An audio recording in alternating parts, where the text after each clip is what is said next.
Sick, Jill was jolted awake by a heavy thud. James had fallen out of bed and he was writhing on the floor, gasping for breath. He was showing signs of viral meningitis. Please, God, she prayed, don't let him die. And she ran for neighbors and they managed to get him into a makeshift stretcher, into a boat and across the river and into a waiting ambulance. And day after day passed and James grew worse. His fever and his suffering increased, and one long day passed after another. Each moment was prolonged agony for Jill. Her emotions flew across the gamut. She was in a foreign hospital with an apparently dying husband, and she wanted to know how long before he turned the corner and started to improve, or if he would. You know, it's hard to be in an extended crisis, isn't it? We know that now after 14 weeks of what we've been experiencing. One long day after the next is filled with moments of stress and anxiety and anger and sadness and hope, sometimes hopelessness. It's a toxic brew of bubbling emotions that eat us alive from the inside out. But I'm glad to tell you that James did turn the corner and he was able to return to England for a full recovery. But it was an event the family will never forget. Later, James and Jill wrote their story for a book. The book is called When the Roof Caves In. And their section of the book is, Where is God When It Hurts? And their final answer was, He's with us when it hurts too.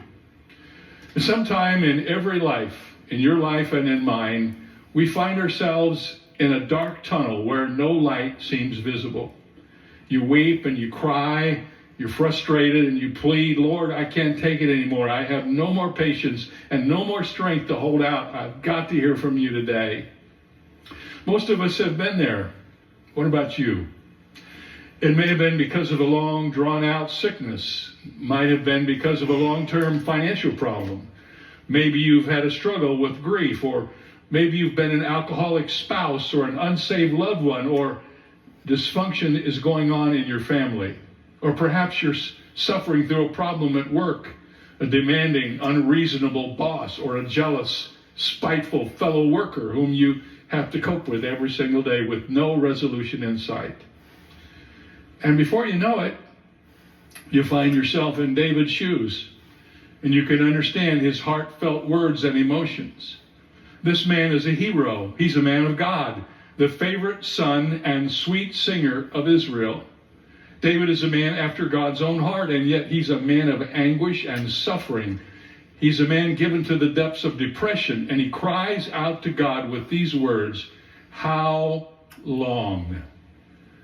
Let me fill in some of the background. David's boyhood had been one of a shepherd boy, just one of several sons in a large family. But what a fateful turn of life had taken. From the moment David killed the giant Goliath, he himself became a hunted man. One moment he was the toast of the nation, and the next he was a young man hiding out in caves.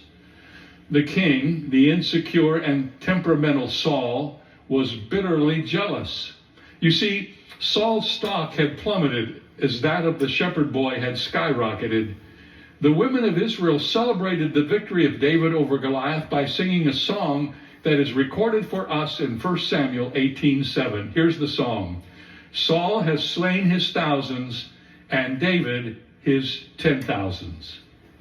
That was an intolerable situation for an egotistical monarch, and Saul began to eye David from that day forward. You see, we often forget that David was a fugitive for 8 or 9 years. We forget that he lived a life on the run in the very country where he was a national hero. Furthermore, his life and his plight were complicated by all kinds of personal entanglements.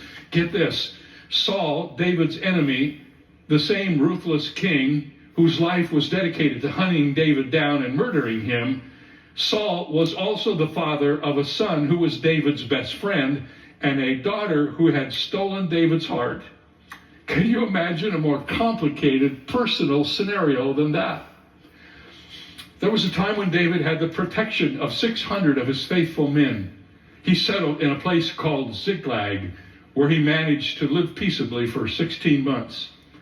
But one day, he left on a military mission, And when he returned home, the city of Ziklag had been burned to the ground.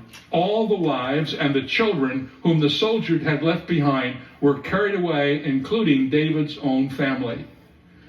David's men were not merely grief-stricken, they were filled with fury, and they turned their anger on David, and they threatened to stone him to death. It was all David's fault. That's the way they saw it. As far as they were concerned, David, their leader, had cost them their wives and their children. 1 Samuel 30 tells of David's deep distress. He'd lost his own family. He was blamed for the loss of hundreds of other women and children. And now he faced death by stoning. Out of his pain, in his heart, he cried out to the Lord. And out of that furnace of his desperation came the incredible words of Psalm 13. How long, O Lord, will you forget me forever? How long will you hide your face from me? How long shall I take counsel in my soul, having sorrow in my heart daily? How long will my enemy be exalted over me? Consider and hear me, O Lord my God. Enlighten my eyes, lest I sleep the sleep of death, lest my enemy say I have prevailed against him, lest those who trouble me rejoice when I am removed. But I have trusted in your mercy. My heart shall rejoice in your salvation. I will sing to the Lord because he has dealt bountifully with me. David wrote this psalm when he was physically exhausted.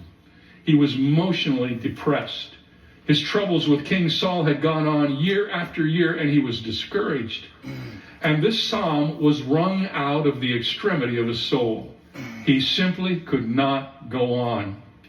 As we examine this psalm, we learn some things about ourselves from David. First of all, we discovered that our struggle